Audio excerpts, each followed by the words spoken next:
presented by Maitri Express Music.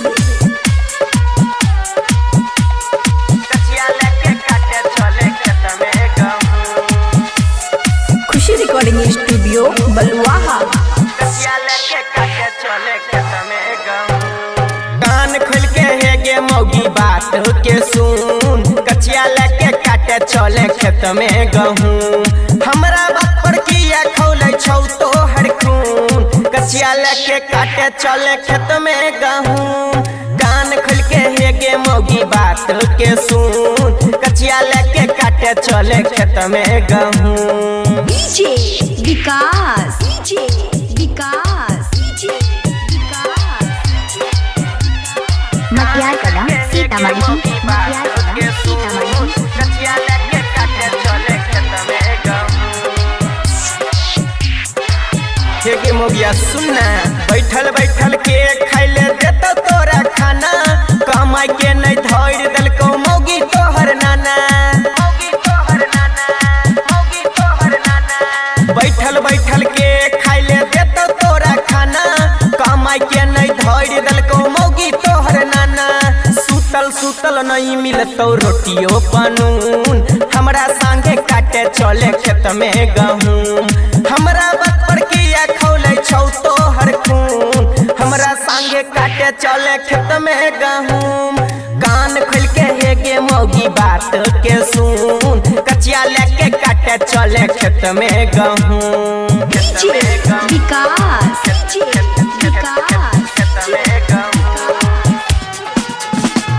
मटियार कला सीतामढ़ी, मटियार कला सीतामढ़ी।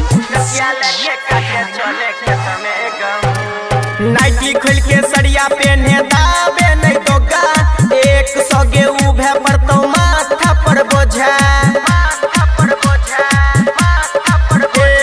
नाइटी खोल के सड़िया पेन्हे दाबे नहीं दोगा, 100 गे उभे पड़तो माथा पर बोझा।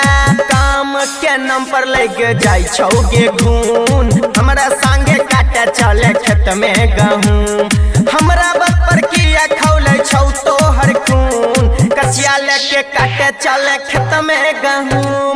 कान खोल के है गे मौगी बात के सुन, कचिया लेके काटे चले खेत में गहूँ।